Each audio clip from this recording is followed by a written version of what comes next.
Hello, and welcome everybody. Welcome to the Victor Formation Sports Show. I'm your host, JeffLightsYJr. I have a special guest. He is the head coach of the FAMU Rattlers over there at the highest of Seven Hills. It is Coach Willie Simmons. Coach Simmons, how's it going? I'm doing well, Jeff. Glad to be on today. Yes, sir. We're glad to have you. You have been a treat. Obviously, you're an awesome football coach, but a lot of people have been checking your social media skills recently. I know I've been entertained by it. And, Coach, I just want to ask you, just how has the offseason been for you? How's it been for the team, for your program, and just you personally? It's been great. Obviously the offseason encompasses a lot. You're talking about, strength conditioning for our players, summer school for those guys. Recruiting is a never ending process. And so, making sure that the guys that we have signed are doing everything they need to do to get in school. And then also continuing to recruit the few more scholarships that we have left. And then in the midst of all that, it's professional development, so going to camps, going to, different type of clinics and things of that nature to polish up on our football skills, our coaching skills. And then lastly, trying to be, a family man, trying to be the best husband and father that I can be. So again, people say off season. There's no such thing as an off season for a college football coach. So we're just enjoying this next phase that we're in, and we're looking forward to second session of summer school starting in a couple of weeks, where we'll get the bulk of our team back as we transition into training camp on August 2nd for what we feel is a huge year for us, and probably the best football team that we've ever had here in my tenure. And that is awesome. Just to get you on that note, I want to reflect a little bit back on the 22 season. Another 9-win season, kind of disappointing. Obviously, you weren't able to get to the SWAC championship game, and then kind of got snubbed for a playoff spot. But we're not going to dive too much into that. How does that, and maybe some of those disappointments, how did that kind of fuel you during spring ball, and that will kind of catapult you for this fall? Well, obviously, every year, you do an assessment of the previous season. And so, we did some really good things. Won 9 games again, extended the nation's second longest home win streak to 15 games. I think we currently have the nation's second longest win streak at 9 games. And so, there were a lot of things to build upon last season, but obviously you always want to do an assessment and see what can we do better, right? What areas weren't, did we not perform as well as we needed to? So the first one that jumps out was obviously running the football. So we really wanted to address our ability to run the football. That obviously starts up front with the offensive line. Well, no, it starts with me and the scheme that we're running, but then it transitions to the offensive line, and then also the running backs that we're handing the ball to. So really wanted to look at schematically what we were doing. We made some tweaks in that area. Coach Henry, offensive coordinator, offensive line coach. We brought in a few more offensive linemen, in the transfer portal to, create some more competition and some more depth on the offensive line. And then we brought in 2 transfer running backs as well, that showed a lot of promise. And we ran the ball really well this spring against what I think is going to be one of the top 5 defenses in the country. And so, again, we feel really good about what we are in the run game, but that was one of the biggest issues that we wanted to address. And then obviously losing Xavier Smith and Isaiah Land, and really 2 first-team all-conference and all-American caliber kickers was an area that we wanted to address, and we feel like we've done a really good job of building the depth. Hard to replace one for one. You're not going to get an Isaiah Land more than likely, so get a couple of defensive ends who can hopefully match his production. And then with the specialists, we've been blessed to be able to sign Trey Wilhoit, who's a first-team all-American punter. That is, in our opinion, just as good as Christopher Duell. So those were the 2 areas: running the football and then replacing those key the losses that we had with Isaiah, Xavier Smith, and then the 2 specialists. Absolutely. Now, Coach, you have a quarterback. You'll be returning a quarterback that, helped you win 9 games last year. Just obviously you've had the spring and now you're going into your summer and then fall sessions, but where has the growth that you've seen with Musa this spring, and where do you expect him to take his game to another level this fall? I've seen tremendous growth. The one thing about Moose is that this will be the first year in his collegiate career that he'll have the same play caller 2 years in a row. And so for him, just to be able to be engulfed in the same system, taking the next step as a leader, understanding everything about the offense, the maturation that you've seen from him has been amazing. Every day you see him taking receivers. He was in there today with 2 freshman walk-on receivers, guys that aren't even on scholarship, just going over routes with them, going over coverages, details about what we do. So you see basically another coach on the field, so we anticipate him having a phenomenal year. He's really, really taking that step as a leader. And I think he's our unquestioned leader at this point, and rightfully so. Will probably be the preseason SWAC Offensive Player of the Year. And again, I think he's a guy that if he continues to develop and has another productive year in the year we think he's capable of having, he can be an All-American candidate, Player of the Year candidate, and even a guy that may have a chance to play at the next level. Absolutely. Now, Coach Simmons, you now been in the SWAC for 2 seasons now as a program.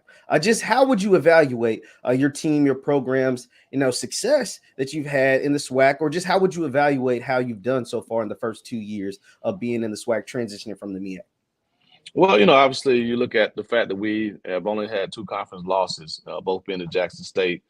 So, we've had relative success. Now you ask Rattler Nation, we expect championships, so a 2-loss in 2 years record is good for many, but the expectations here are through the roof, and we expect to win championships.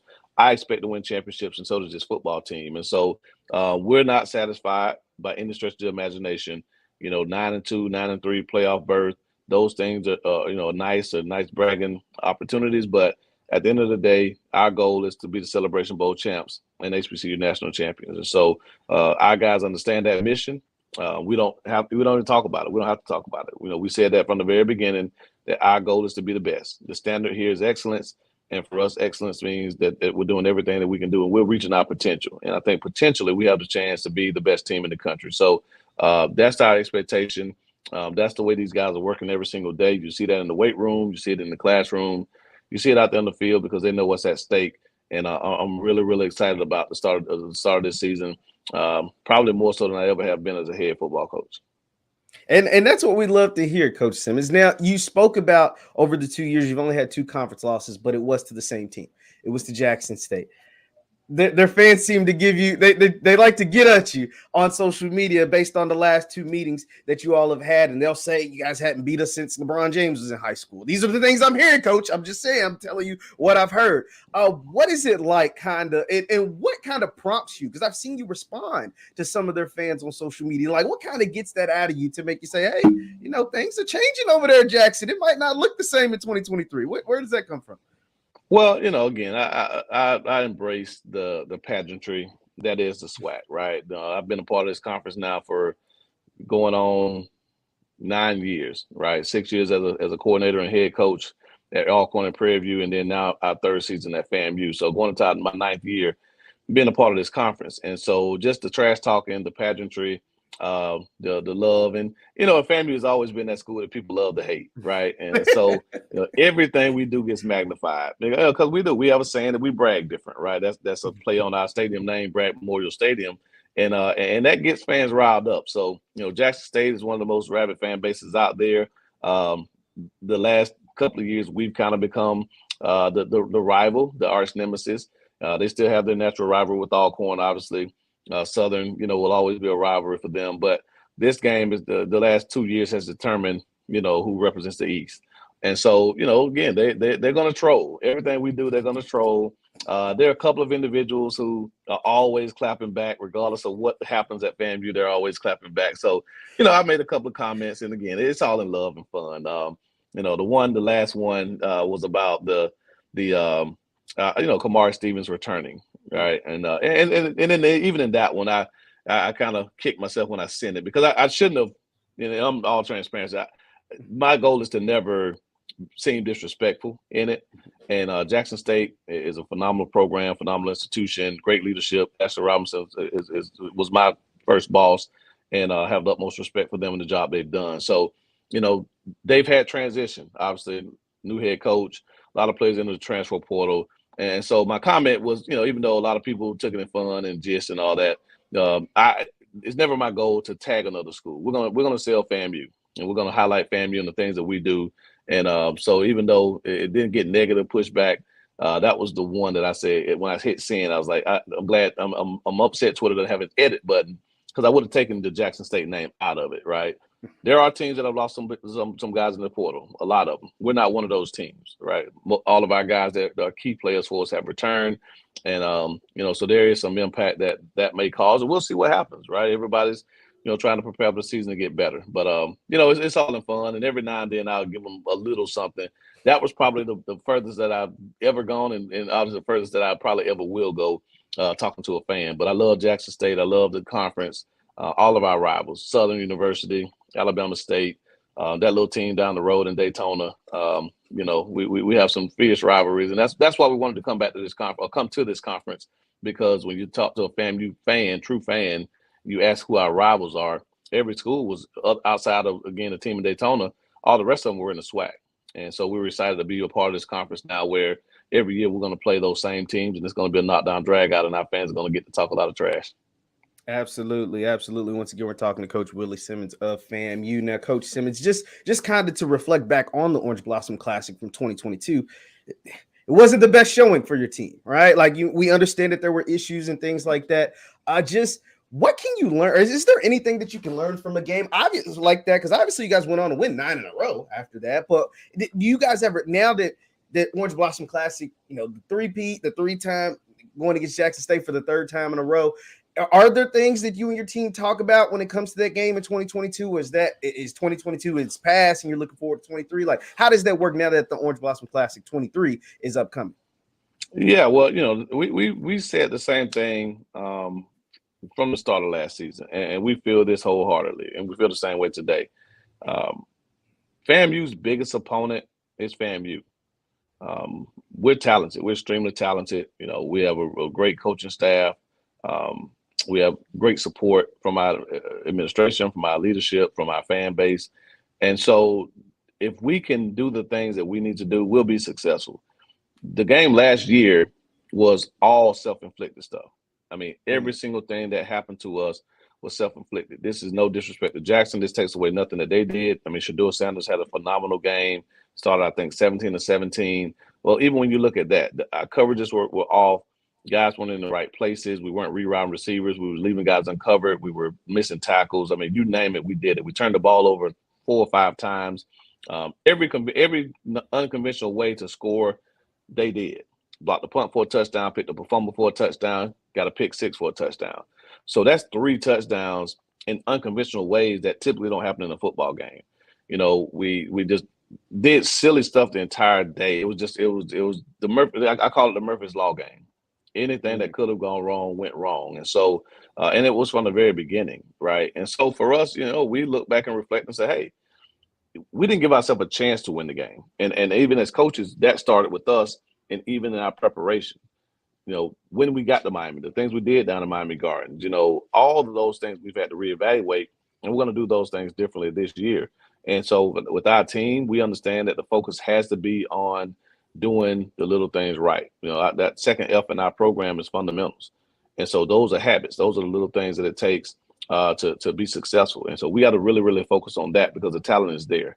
And if we do that, we feel like there's not a team on our schedule that can beat us toe to toe if we do those little things right. And so that's the takeaway from last year's game. That's the takeaway from North Carolina as well. It was the same thing. It was self-inflicted wounds that started, in the summertime and transitioned into, the certification process.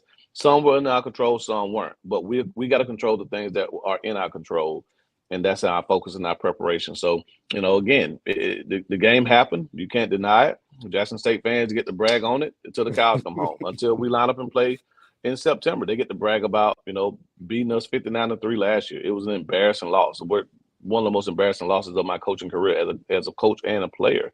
And but the good thing is, God willing, we get a chance to right that wrong, this year in Miami Gardens. And this is a brand new football team. They have a brand new football team. And I don't think anything that happened last year will have any bearings on what happens in this year's edition. Absolutely. Now, Coach Simmons, I got to ask, you spoke about Kamar Stevens coming back. Last year, you had Isaiah Lynn hit the portal. He decided to come back. What is it about you, your program, your school, the Highs to Seven Hills, that makes these guys, they think about going somewhere else, but then they ultimately decide to stay there right there at FAMU? Well, I think it's all about our approach to building a program, right? And we took over going on 6 years ago. Our mission was to build a first-class, top-notch program. a program that guys wanted to be a part of, outsiders looking in, but also the guys within the program. I think with the I think you have a lot of coaches now, a lot of people now looking at who they can bring into the program. So the recruitment is more focused on the transfers coming in and not necessarily the ones on your current roster, right? And so for us, we try to do a great job of recruiting the guys that we currently have. We want to give them a first-class experience. We want to show them that they're valued, that you can accomplish all your goals here. And so when Kamari came to me and talked about going into the portal, I gave him the same approach I gave Isaiah Land. Hey, man, I support you 100%. You know the love I have for you. You accomplished your goal. You graduated. Kamari Stevens graduated. I said, so you really don't owe us anything. You came here and got your degree. You became a first-team all-conference player. You became a player that's warranted the 12 offers that you got. And so, whatever you do, I support you. If you choose to leave and go somewhere else, I'm going to support you after that. We're going to have a relationship 20, 30 years down the road like I do with all my players. And so he didn't feel and I had to convey that message to my staff, right? Because everybody doesn't share that sentiment. I think, I'm me, right? I don't try to be anybody else. I'm me. Kids have the ability now to explore the transfer portal. That's their right? And so when a kid enters the portal, now I have a choice as a head coach to pull his aid, kick him out of the facility, or say, hey, go out on your dates, see what you want to do, and make a decision. But I made it known, we want you here, right? We want you here. We want you to be a part of this. And so we just want to be in consideration with the other teams that once he weighed his options, once he saw everything, he felt that FAMU was the best place for him. Same thing with Isaiah Land last year. So I like to think it's a testament to our culture that we have here. And I think it goes without saying that everyone knows that, FAMU is the livest HBCU out there, livest school out here. So you step foot on this campus, you ain't trying to leave. We tried to run a few of them off. We can't do that either. So I'm just joking. But no, man, it's a great place. Our guys love it here. And we're winning, right? Winning always helps. And so the fact that, they're not complaining about some of the things. And the good thing is a lot of the things that were addressed last year got resolved. Our administration really dug in, really invested. So housing issues aren't what they were. Financial aid issues aren't quite what they were. We're still getting better at those areas. There's been a commitment to giving these guys a first-class experience across the board, not just here in the field house. And I think all those factors play a role in the fact that we probably have the least number of transfers since the advent of the transfer portal, probably of anybody in the country. I think we've only had 3. Wow, that's awesome, and that is definitely something to brag about, Coach Simmons. That is definitely something to brag about for sure. Now, Coach Simmons, I have to ask, just when it comes to, you spoke a little bit about it, but I kind of want to revisit it. You lost Xavier Smith, and we know what type of dynamite player that he was. You talk about the kind of lack of running game that you had, and most of your passing game kind of went through when you have an All-American. It kind of goes through him. I don't want you to give us all the secrets, but how will your offense kind of evolve this season? I know you guys have been practicing. You haven't had Xavier since he's been doing his thing at the pro level. But what can we kind of expect from this FAMU offense after losing such a dynamic playmaker?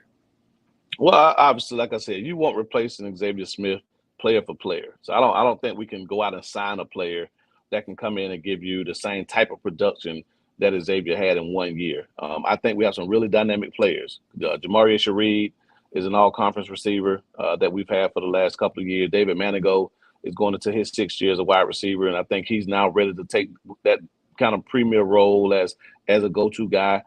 We've signed a few guys out of the transfer portal at wide receiver that have all played, and had major college experience. And then even some of our signees and guys from last year who, didn't play as much because of Xavier and our veterans all had really good springs. And so I think you'll see a much more diverse receiver group, maybe receivers by committee, as opposed to the ball going through Xavier on every play, him being the primary read.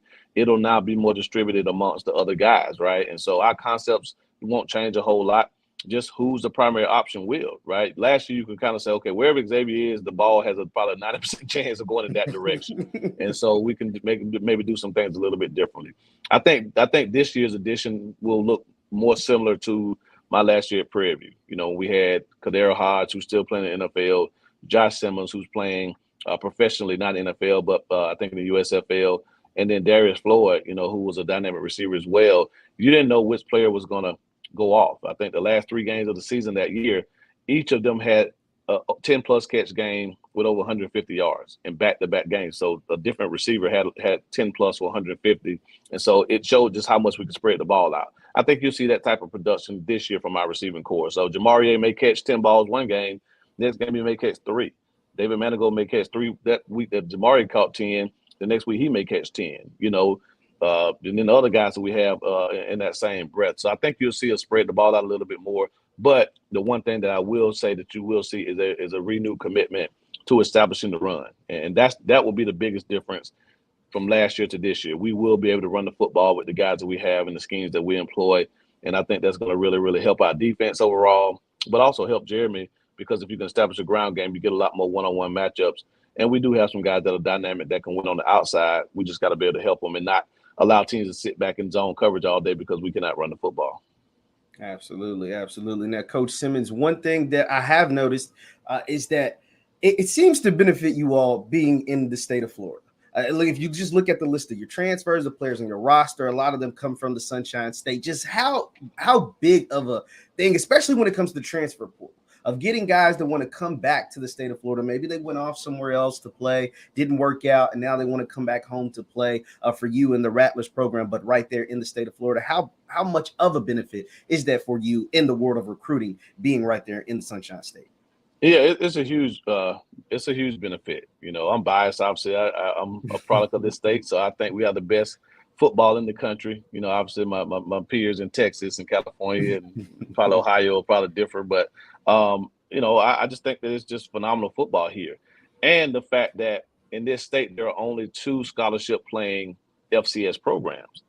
And that's us and our sisters down the road. And so the fact that you're not in a highly competitive state in that sense, to where if a kid wants to maybe drop down a level to get more playing time or have a greater chance to see the field, we don't really have many competitors within the state. Now, everyone in the South recruits those guys when they enter the portal, but if they want to come back to Florida, you really got 2 options. Whereas when I was the head coach at Prairie View A&M, you not only had the 2 HBCUs in Prairie View and Texas Southern, you had, I think, 7 teams out of the Southern Conference right there as well. And so when you're competing in that state, which is also a great state for football, but you're competing against 9 other schools in that same geographic region at the same level, it makes it a little bit tougher, right? And so we do have a lot of guys. I think we had 5 or 6 transfers that are from the greater Tallahassee area that transferred back to us this year. If we weren't here in Tallahassee, if we were in the middle of Georgia or, Louisiana, Mississippi, maybe that wasn't the case. But when the guys want to come back home to Florida, be closer to home, we have a great advantage there. So we've been blessed. My coaches have done a great job of identifying those young men and making the necessary contacts when they enter the portal with their high school coaches, with their handlers, their parents, people that could touch these young men and really do a great job of doing an evaluation to know if they fit our culture. I think that's been the biggest thing that I'm proud of. We haven't had many transfers that we brought in that haven't contributed in a major way. And I think that's a testament to the research and the thoroughness that we do in the vetting process. Absolutely, absolutely. Now, Coach Simmons, I have to ask, because I always ask coaches this, it's about the work-life balance. You spoke about it a little bit earlier, but what is that like, being a college football coach 24/7, but also being a husband, also being a father? Just how does that kind of come into play? And what does the wife think about I mean, you've been at the job for a while, so what are kind of like those discussions, just being a head coach, especially when it's time when you have to leave Prairie View to go to, FAMU and different things like that? Just what's that been like for you during this journey? Well, a good friend of mine who's a motivational speaker, Willie Spears, he has this podcast and goes around and speaks. He talks about winning at home, right? As a coach, obviously, our life, our careers, our ability to feed our families are predicated on us being contingent on us being able to win at the job. So you got to recruit well, you got to coach hard, you got to keep them in school, you got to do all these things to be able to produce a winning program. And we've been relatively successful at that as coaches. I think you got to take the same approach, even more so, to winning at home, right? And so the biggest thing that I had to learn when I became a head coach was that presence isn't everything, right? Just being in the building or just being in the house is not the same as being engaged. And so, I had to learn that when I came home from a long day at work, a hot practice, or I was frustrated because we didn't practice well or didn't play well, I can't just come home and isolate myself and just say, well, hey, I'm here. I'm not out in the streets. I'm not doing this, that, and the third. I'm here, but I'm not talking to my wife. I'm not really engaged with my kids. So I really had to learn that, hey, you've got a lot of energy and effort is put into being a winning coach, but you better find some energy to devote to your children when you get home. You better find some energy to spend, 20, 30 minutes listening to your wife vent about her day, because she's been the one home with those 3 little ones while you're there at the office. And so, yeah, you got to listen, right? You better keep your eyes open. You better nod your head. You better respond when she asks you a question. And so, again, for me, and just like I tell our players, the mark of a man, and again, not to get into gender roles and all those things, but just in the mark of an adult, right? And in this sense, the men that we coach that we're trying to develop is that you're able to balance all the different roles that you have, and so I'm really big. And when I talk to my team, I talk to my wife, to not confuse priorities with time, right? It takes a lot of time to be an effective football coach. You have to devote the time to it, right? Again, it's a never-ending job. My phone is never off. If I get a call at 2 a.m. about a player in having an emergency, I have to address that. And so I don't ever get to turn off being a coach. But the times that I do have to devote to my family, I have to devote that and be present. And so, again, that's that work-life balance that you're talking about. But again, the same effort and energy that you put into the growing a winning program, building champions, it better be that same energy that you grow into not only being a husband, a father, but a church member, a community advocate, all the different roles, a brother, a grandson, a friend, all the different roles that we have in our lives. And that's a challenge every day, just like being the best football coach that we can be is a challenge every day. Hey, I love everything about that, Coach Simmons. Coach Simmons, I'll get you out on this, man. I love the relationship your program, your school has with LeBron James and Nike and the gear that you all get. I be seeing sometimes you post the kicks, you let everybody know that they ain't got those. Just what's that like, to be able to have that relationship with Nike, to have that relationship with LeBron James and his company? How does that benefit you, your team, your program, having that type of relationship? Man, it's phenomenal. One of the things that we talk about here at FAM, throughout our history, we call ourselves the school of first. When you look throughout this state, the history of this state, a lot of the first African Americans to do a lot of things graduated from FAMU. And so for us to be the first school to be an exclusive Nike LeBron James school, it means the world to us, right? And so our basketball teams, men and women's, are outfitted head to toe with LeBron James uniforms. No one else in the country, not HBCU, not FCS, no other team in America wears LeBron James uniforms in basketball. We're the only one. No other team wears LeBron James cleats other than us. Now, Ohio State will. Obviously, I think he's started to develop a little partnership with them. But we're the exclusive LeBron James team. And so our travel suits will don the King logo, our cleats, our gloves, our swag, our wristbands, our sleeves, all those things will don the King logo. And that's something that's a great benefit to us. So you're talking about recruiting, you're talking about branding, setting yourself apart. That does it, right? And so again, it's just been a huge addition to our already great brand that we have here at FAMU. And I look forward to the continued partnership. He still hadn't come to campus yet. I get asked every day, when's he going to come? We're still working on that to try to get him to come to campus. Hopefully we can get him down to Miami Gardens for the game. And then hopefully he and I can build a great relationship where he can send me some shoes. I can continue to let y'all know that he ain't got these. Absolutely. And then speaking of another partnership, you all also, AD Sykes, Miss Tiffany announced that Ocho Cinco, Chad Johnson, will be a part of, the fam. He's always been a FAMU guy, but now it's official. Just what is that? How do you think that'll benefit your program, your team, your school, having Ocho Cinco officially in the mix at FAMU? Well, like you said, Ocho's always rep FAMU. You see him on social media, he's got on FAMU gear. I don't think I've seen him in anything else other than FAMU gear. So he's always been a guy that's repped the university, always been an ambassador. And just now in the official capacity, obviously he can get into more branding, more opportunities, commercials, even other promotional events, doing guest appearances, so all that kind of stuff. So again, I know he's excited about the partnership. We're all excited about the partnership. Again, he's a phenomenal guy, a lot of personality, very intelligent, understands the game and what football is and what it can do for, your family, for your life. He's been really good with his money.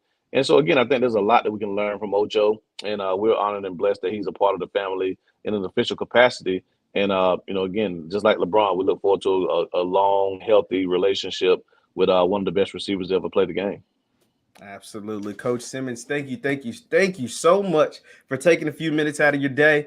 Just before we get you out of here, just what can we expect from the 2023 version of the FAMU Rattlers football team? Fireworks. I love it. I cannot wait to see you all. I cannot wait to see the team this year. Coach Simmons, thank you again for taking a few minutes out of your day. Thank you so much. Thank you all for listening, and we will see you guys